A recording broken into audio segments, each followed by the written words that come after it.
అనంతపురం జిల్లా రాయదుర్గం రథం దగ్ధం ఘటనలో పోలీసులు తమ చర్యలను వేగవంతం చేశారు. రథం తగులుబెట్టిన నిందితుల కోసం 4 బృందాలు రంగంలోకి దిగినట్టు అధికారులు తెలిపారు. గ్రామంలోని 2 కుటుంబాల మధ్య మనస్పర్ధల కారణంగా రాములు వారి రథాన్ని తగులబెట్టారని, దీనికి రాజకీయాలకు సంబంధం లేదని పోలీసులు ప్రాథమిక విచారణకు వచ్చారు. ఘటనపై సీఎం చంద్రబాబు స్పందించి త్వరితగతిన నివేదిక ఇవ్వాలని ఆదేశించారు. ఈ నేపథ్యంలో రాముని గుడి ఎలా ఉందనే అంశంతో పాటు దగ్ధం జరిగిన ప్రాంతం నుంచి మా ప్రతినిధి యోగానంద్ అందిస్తున్న గ్రౌండ్ రిపోర్ట్. అనంతపురం జిల్లా రాయదుర్గం నియోజకవర్గం కన్నేకర మండలంలోని పెనకలపాడు లేదా హనకల్ హాల్, స్థానికంగా కూడా వీళ్ళంతా పెనకలపాడు అని పిలుస్తారు. కానీ ఈ ఊరి పేరు రికార్డు ప్రకారం హనకల్ హాల్గా ఉంది. అలాంటి ఊరు ఒక్కసారి రాష్ట్ర వ్యాప్తంగా కూడా వార్తల్లోకి ఎక్కింది. మనం చూసుకుంటే గత కొన్ని రోజులుగా తిరుపతి నెయ్యి వ్యవహారం దేశవ్యాప్తంగా కూడా దుమారం రేపుతున్న తరుణంలో ఒకసారిగా చర్చ మొత్తం కూడా రాయదుర్గంలోని ఈ టెంపుల్ వైపు మళ్ళింది.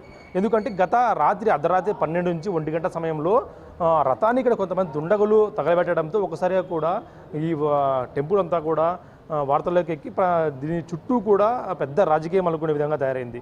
దీని గురించి సాయంత్రం లోపు కలెక్టర్ గారిని ఎస్పీ వివరణ ఇవ్వాలంటూ కూడా రాష్ట్ర ప్రభుత్వం సీఎం చంద్రబాబు కూడా ప్రత్యేక దృష్టి పెట్టి చెప్పడంతో వీడంతా కూడా పెద్ద ఎత్తున దీన్ని చర్చగా భరించవచ్చు. చూస్తున్నాం, గ్రామ ప్రజలంతా కూడా టెంపుల్ చుట్టూ కూడా వారంతా గుమిగూడి మా ఊర్లో ఎప్పుడూ కూడా కనీసం పక్క ఊరికి కూడా ఈ ఊరి పేరు తెలియని వాళ్ళు ఇప్పుడు రాష్ట్ర వ్యాప్తంగా కూడా ఊరి పేరు తెలియడంతో మా ఊరి గురించి అంటే వార్తలు వస్తున్నాయి. కాబట్టి అంతా కూడా చుట్టూ ఏం జరుగుతుందో అంతా వచ్చి టెంపుల్ చుట్టూ కూడా గుమిగూడిన పరిస్థితి ఉంది. పెద్ద ఎత్తున ఊరి జనమంతా కూడా తమ పనులు మానుకొని ఈ టెంపుల్ చుట్టుపక్కలే ఉన్నారు. గత కొద్దిసేపు క్రితం జిల్లా ఎస్పీ, జిల్లా కలెక్టర్ కూడా వచ్చి గుడిని పరిశీలించి దానికి సంబంధించి వివరాలు కూడా ఆరా తీసుకుని వెళ్ళారు. ఈ టెంపుల్ గల కారణాలు అని కనుక్కొని వెళ్ళారు. ఫస్ట్ మనం టెంపుల్ లోపలికి వెళ్ళే ప్రయత్నించేద్దాం. ఈ టెంపుల్లో విశిష్టత ఏమున్నాయి ఒకసారి చూసుకుంటే రాముని వారి ఆలయం, అలాగే హనుమంతుని వారి ఆలయం కూడా ఇక్కడ కొలువై ఉంటాయి. రాముల వారికి నిత్యం కూడా కైంకర్యాలు జరుగుతూ ఉంటాయి, అలాగే హనుమంతునికి కూడా జరుగుతూ ఉంటాయి. దాదాపు 100 ఏళ్ల క్రితం ఈ ఆలయాన్ని నిర్మించినట్టు కూడా మనకి తెలుస్తూ ఉంది. శాసనం ప్రకారం దాదాపు 120 ఏళ్ళ చరిత్ర ఉంది ఈ ఆలయానికి. దీన్ని ఇటీవల కొద్దిమంది దాతల సహకారంతో రీమోడలింగ్ చేసి కొత్తగా కూడా తీర్చిదిద్దారు. అంతా కూడా చూస్తూ ఉన్న ప్రస్తుతం మనం దాదాపు 120 ఏళ్ల నుంచి ఈ ఆలయంలో హనుమంతుడు కానీ రాముల వారి కానీ పూజలు అందుకుంటూ ఉన్నారు. అదే ఈ ఆలయ విశిష్టత గురించి మొదట కనుక తర్వాత రథం దగ్గర వెళ్ళే ప్రయత్నించేద్దాం. ఆలయ విశిష్టత గురించి మనతో మాట్లాడేందుకు ఇక్కడ పూజారిగా పనిచేస్తారు, గత 15 ఏళ్ళుగా పూజారిగా పనిచేస్తున్న పూజారి ప్రస్తుతం మనతో ఉన్నారు. సో మీ పేరు ఏం పేరు? ఈ ఆలయం ఎప్పటి నుంచి మీరు పూజారిగా పనిచేస్తున్నారు? ఈ ఆలయ విశిష్టత ఏమున్నాయి స్వామి? మేము చేయబట్టి 15 సంవత్సరంలో అయిందండి. 15 సంవత్సరంలో అయినది. మేము వచ్చినప్పటి నుంచి గొడవలేం లేవు, ఇక్కడేమి ప్రశాంతంగా ఉంది. కానీ మొన్న అనుకోకుండా జరిగింది ఇది. అంటే స్వామి, ఈ టెంపుల్ మొదటి విషయం చూసుకుంటే 120 ఏళ్ళ చరిత్ర ఉంది టెంపుల్ కంటూ కూడా బయట మనం చూస్తూ ఉన్నాం. అలాంటిది ఎండోమెంట్ పరిధిలో కూడా ఉంది ఈ ఆలయము. హనుమంతు ఆలయం ఎండోమెంట్ పరిధిలో ఉంది. ఎలాంటి కోరికలు భక్తులు ఇక్కడ ఎక్కువ వస్తూ ఉంటారు? ఎటువంటి పూజలు జరుగుతూ ఉంటాయి? శనివారము, మంగళవారము బాగా రద్దీగా ఉంటుంది. రథోత్సవం బాగా నడుస్తూ ఉంది, ఉత్సాహము చేస్తారు. తర్వాత వచ్చేసి భక్తులు బాగా వస్తారు, ఇక్కడ ఇబ్బంది ఏం లేదు. ఈ మాత్రం అనుకోకుండా జరిగిపోయిందండి. అంటే కష్టం ఈ స్వామివారి విశిష్టత చూసుకుంటే ఏమి ఎక్కువగా దేని గురించి, పంటల కోసం వస్తారా లేదా కష్టాల కోసం వస్తారా? ఎక్కువ స్వామివారం కొలిచేందుకు వస్తారా? కోసం వస్తారు, మళ్ళీ ఏమన్నా సమస్యలు ఉన్నా వచ్చి బాగా వేడుకొని వెళ్తారు, బాగా చేసుకుంటారండి. చూసుకునేందుకు ఇబ్బంది ఏం లేదు, బాగా వస్తుపోతున్నారు జనాలు. స్వామి, మీరు చూస్తూ ఉంటారు ఈ ఊరి ప్రజలంతా కూడా ఎలా ఉంటారు మీతో కానీ లేదా ఊర్లో కానీ? ఈ ఊరికి ఎక్కువ ఎటువంటి ఫ్యాక్షన్ హిస్టరీ కూడా లేదని చెప్తూ ఉంటారు. బాగుంది, దేవాలయం బాగా వస్తారు, బాగా తిరునాళ్ళకు వస్తారు, శనివారం వస్తారు, తొందర లేకుండా బాగా జరిగిపోతూ ఉందండి, ఇబ్బంది లేదు. అంటే మీరు ఇక్కడ 15 ఏళ్ళుగా పనిచేస్తున్నారని చెప్తున్నారు. 15 ఏళ్ళుగా రాముల వారికి, హనుమంతు వారికి మీరే పూజలు చేస్తూ ఉంటారా? వేరే ఎవరైనా వస్తూ ఉంటారా? ఎవరు రారండి. ఆంజనేయ హనుమంతరాయన కూడా మా కొడుకు చేస్తాడు, ఆయన శాస్త్రి. పక్కన రామస్వామిలో దేవాలయం నేను చేస్తుంటాను.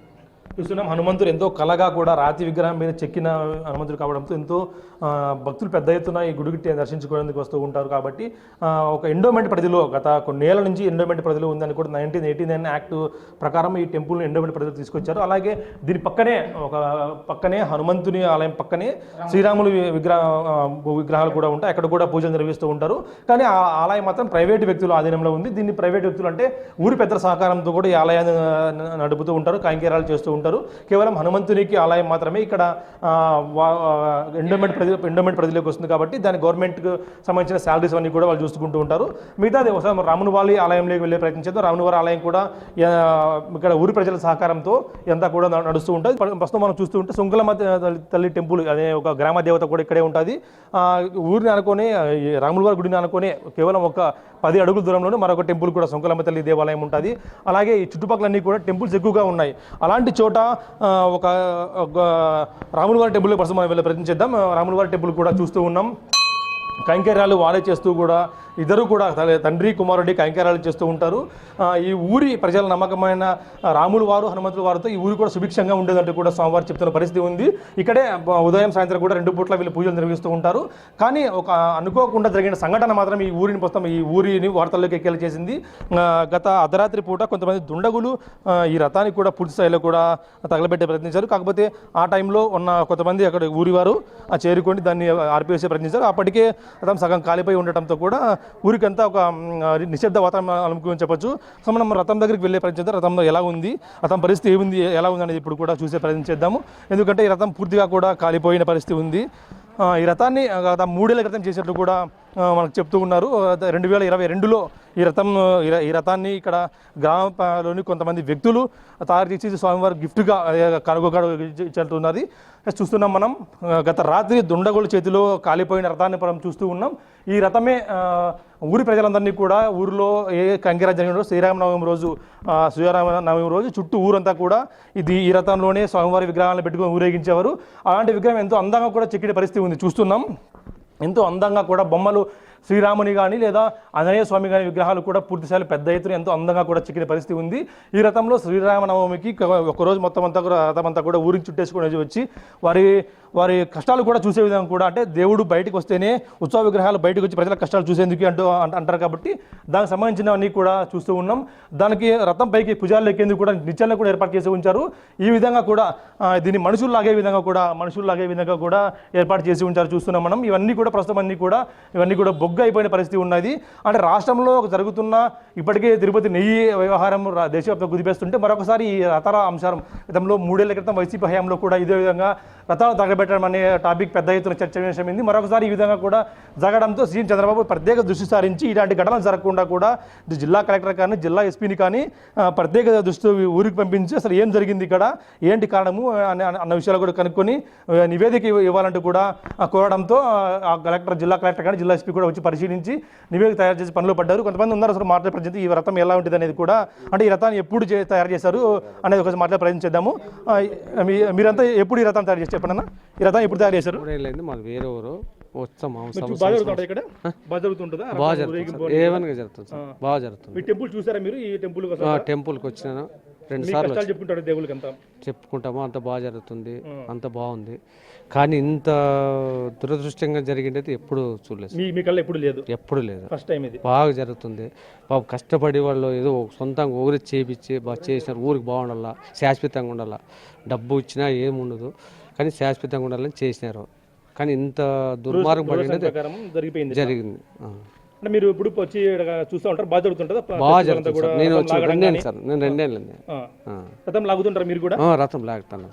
ఎట్లా ఊరు మొత్తం తిరుగుతూ ఊరు మొత్తం సార్, లైన్ కూడా ఇప్పుడు పైన అంతా పైకి తీసేసారు అంతా కూడా, రథం వెళ్ళేందుకు మార్గం చేశారు. ఎప్పుడు జరిగింది? గత రాత్రి, ఈ రోజు అది అంటే రాత్రి జరిగింది. ఎన్ని గంటలకు టైమింగ్ ఏమో తెలుసు, మనం ఉండేది చెప్తాను. మీరు పక్కూరు వస్తుంటాము, పోతాం, సోమవారం దర్శించుకొని ఆశీర్వాదం తీసుకొని వెళ్తుంటారు. చూస్తున్నాం పక్క ఊరి వారు కూడా వచ్చి రథం ఇలా అయిపోవడంతో మేము ఎప్పుడు కూడా రథాన్ని చూస్తూ ఎంతో భక్తి శ్రద్ధలతో ముఖ్య రథం ఇలా అయిపోవడంతో వాళ్ళంతా కూడా తమ బాధను వ్యక్తం చేస్తూ ఉన్నారు. రథం చుట్టూ ఒకసారి చూస్తే మనం మొదటగా ఇక్కడ నుంచి కూడా ఈ నిప్పు స్టార్ట్ అయినట్టు మనకి ఖచ్చితంగా స్పష్టంగా ఆధారాలు లభిస్తూ ఉన్నాయి. దీనికంతా కూడా ఒక డోర్స్ కూడా క్లోజ్ వేసి ఉంచారు, కానీ డోర్స్ ఎలా ఓపెన్ చేశారు అన్నది కూడా తెలియాల్సి ఉంది. ఇవన్నీ కూడా పోలీసు దర్యాప్తులో వెలుగు చూసే అంశం మనకు కనిపిస్తుంది. సార్, రథం మనం వెళ్తే మాత్రము స్వామివారికి పైకి విగ్రహాలను తీసుకెళ్లి ప్రతిష్ఠించేందుకు నిచ్చెనలు కూడా ఏర్పాటు చేసి ఆ నిచ్చెనల ద్వారా కూడా మెట్ల ద్వారా కూడా స్వామివారి పూజారులు ఎవరైతే ఉన్నారో వాళ్ళంతా కూడా వెళ్తుంటారు. ఆ స్వామివారికి రథం ముందుకు కదలకుండా, అనివార్య పరిస్థితి ముందుకు కదలకుండా చెక్క దిమ్మెలు కూడా ఏర్పాటు చేసి ఉంచారు. ఆ చెక్క దిమ్మెల ద్వారా సపోర్ట్గా ముందుకు కదలకుండా కూడా పెట్టి ఉంచి ఏర్పాటు చేశారు. దానికి సంబంధించి చెక్క దిమ్మెలు కూడా కాలిపోయి ఉన్నాయి, అలాగే నిచ్చెన కూడా కాలిపోయి ఉంది. ఫ్రంట్ సైడ్ మాత్రం పూర్తి స్థాయిలో కూడా ఈ రథం కాలిపోయిన పరిస్థితి ఉంది. ఈ రథాన్ని ఎవరు దుండగులు చేసిన పనికి ఊరు అంతా కూడా ఇప్పుడు విషాదంగా మారని చెప్పొచ్చు. మీకు ఎంతో భక్తి శ్రద్ధలతో కొలిచే స్వామీజీకి రాముల వారికి ఇలా కావడంతో కూడా భక్తులంతా కూడా ఎంతో ఆవేదన చెందుతూ ఉన్నారు. చూస్తే పూర్తి స్థాయిలో పైన వరకు కూడా మంట వ్యాపించిన పొగంతా కూడా దట్టంగా కమ్ముకునే పరిస్థితి ఉంది. అర్ధరాత్రి సమయంలో ఇది జరగడంతో ఊర్లో ఉన్న కొంతమంది, గ్రామంలో ఉన్న కొంతమంది వచ్చి వెనువెంటనే వాటర్ వేసుకుని ఆర్పివేయడంతో పూర్తి స్థాయిలో కూడా తగలబడకుండా ఉంది పరిస్థితి. కాకపోతే ఇప్పుడు రథం ఉపయోగించింది వీల్లేదు కాబట్టి మరొక శ్రీరామనవమికి కొత్త రథాన్ని తెప్పించే ఆలోచనలో కూడా ఉన్నట్టు తెలుస్తుంది. దీన్ని చూసుకుంటే ఇద్దరు వ్యక్తుల మధ్య అయితే నలుగురు వ్యక్తులు కలిసి ఈ రథాన్ని చేపించినట్టు కూడా తెలుస్తుంది. 2022లో ఈ రథాన్ని ఏర్పాటు చేయించి 2 సార్లు ఘనంగా శ్రీరామనవమికి ఊరేగించారు.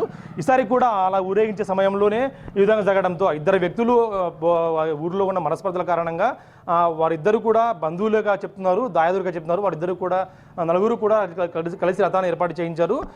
అందులో ఇద్దరు వ్యక్తులు ఊర్లో పెద్దగా చలామణి అవుతుంటారు, ఇద్దరు మాత్రం మామూలుగా ఉంటారు. ఆ ఇద్దరు వ్యక్తులే కుళ్ళు కారణంగా అయితే జలసీ కారణంగా జరిగిందంటూ కూడా వార్తలు వస్తూ ఉన్నాయి. వారిద్దరు కూడా విపక్ష పార్టీలు ఉన్నట్టు తెలుస్తుంది. రాజకీయ కోణం లేనప్పటికీ, ఇందులో ఎటువంటి రాజకీయ కోణం లేనప్పటికీ వారిద్దరు కూడా విపక్ష పార్టీలు ఉండటంతో కూడా ఇది హైలైట్గా మారని చెప్పొచ్చు. ముఖ్యంగా సీఎం చంద్రబాబు విషయంపై ప్రత్యేక దృష్టి సారించి ఎటువంటి పొరపచారు తావు లేకుండా కూడా గ్రామంలో పికెటింగ్ కూడా ఏర్పాటు చేసి ఎవరు కూడా ఇబ్బంది లేకుండా కూడా గ్రామం ఇప్పటికే వారిని అదుపులోకి తీసుకునేందుకు ప్రత్యేక బృందాలను కూడా ఏర్పాటు చేశారు. 5 ప్రత్యేక బృందాలతో పోలీసులు గాలిస్తున్నారు. మొబైల్ టవర్స్ ద్వారా కూడా వారిని వెతికే ప్రయత్నం చేస్తున్నారు. ఇప్పటికైతే ఆచూకీ దొరకలేనట్టు చెప్తున్నారు.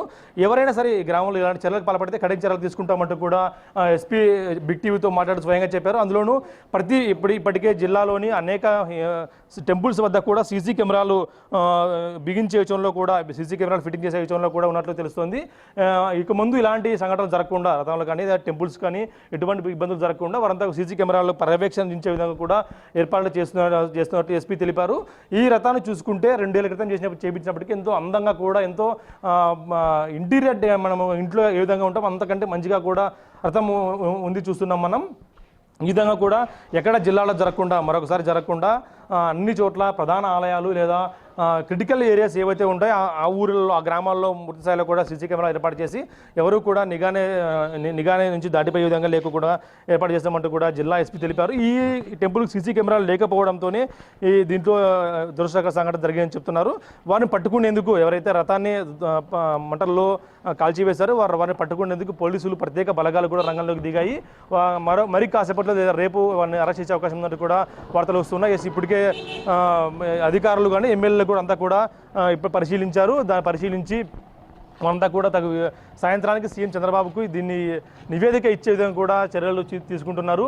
ఏం జరిగింది అన్నది కూడా ప్రస్తుతానికి ప్రాథమికంగా చూస్తే నలుగురు వ్యక్తులు ఈ రథాన్ని చేయించడం తెలుస్తుంది. ఆ నలుగురు వ్యక్తులు, ఇద్దరు వ్యక్తులు ఒక సైడు, ఇద్దరు వ్యక్తులు ఒక సైడు ఉండటంతో ఇద్దరు వ్యక్తులకు ఊరంతా మంచిగా పేరు వస్తుండటంతో ఆ ఇద్దరు వ్యక్తుల్ని బదనాం చేసేందుకే ఈ విధంగా చేశారంటూ కూడా బయటకు మనకు తెలుస్తూ ఉంది. పోలీసులు ప్రత్యేకంగా గుర్తించారు. మరి 1-2 రోజుల్లో వారు అరెస్ట్ చేసే అవకాశం కూడా ఉందంటూ వార్తలు వస్తున్నాయి. సెల్ టవర్లు కూడా పరిశీలిస్తున్నారు, వారు ఎక్కడున్నారనేది కూడా. ప్రస్తుతం ఆచూకీ లభించలేదని తెలుస్తుంది. లభించిన తర్వాత వారు అరెస్ట్ చేసే అవకాశం ఉందని వార్తలు వస్తూ ఉన్నాయి. సీఎం చంద్రబాబు కూడా ఇదే నివేదికను పంపించే అవకాశం ఉందంటూ జిల్లా కలెక్టర్ ఇప్పటికే నివేదిక సిద్ధం చేసి ఇప్పటికే పరిశీలించి వెళ్ళారు. కాబట్టి మరి కాసేపట్లో సీఎం చంద్రబాబుకి నివేదిక అందిస్తారు. ఎటువంటి అవాంఛనీయ సంఘటన జరగకుండా పోలీసులు పెద్ద ఎత్తున బందోబస్తు కూడా ఊర్లో ఏర్పాటు చేసి, గ్రామంలో ఏర్పాటు చేసి ఉంచారు. మరొకసారి ఇలా జరగకుండా, వేరే ఆలయాల వద్ద జరగకుండా కూడా పెద్ద ఎత్తున పోలీసు పికెటింగ్ అని లేదా సీసీ కెమెరాల ఫీడ్ మొత్తం అంతా సీసీ కెమెరాలు ఎక్కడికక్కడ ఫిట్టింగ్ చేసి ఆ ఫీడ్ ద్వారా నిరంతరం పర్యవేక్షించే అవకాశం కూడా మిగతా టెంపుల్ ద్వారా చేస్తున్నారు. అలాగే జిల్లాలో, ఉమ్మడి అనంతపురం జిల్లాలో ఎటు చూసినా కూడా టెంపుల్స్ ఎక్కువ ఉంటాయి కాబట్టి ఆ టెంపుల్స్లో ముఖ్యంగా ఇదంతా ఉమ్మడి అనంతపురం జిల్లాని క్రిటికల్ ఏరియా, ఫ్యాక్షన్ ప్రభావిత ప్రాంతం కాబట్టి రాజకీయాలు ఎక్కువగా ఉంటాయి కాబట్టి అలాంటి సంఘటనలు జరగకుండా పోలీసులు తగు చర్యలు తీసుకునే విధంగా కూడా అన్ని ఏర్పాట్లు చేస్తున్నామని, మరి 2-3 రోజుల్లో అన్ని చోట్ల సీసీ కెమెరాలు కూడా ఫిట్ చేసే అంశాన్ని పరిశీలిస్తున్నామంటూ కూడా జిల్లా ఎస్పీ స్పష్టంగా చెప్తున్నారు. ఇది రథం వద్ద ఉన్న ప్రస్తుత పరిస్థితి. వీడియో జర్నలిస్ట్ ప్రసాద్తో బిగ్ టీవీ రాయదుర్గం నుంచి.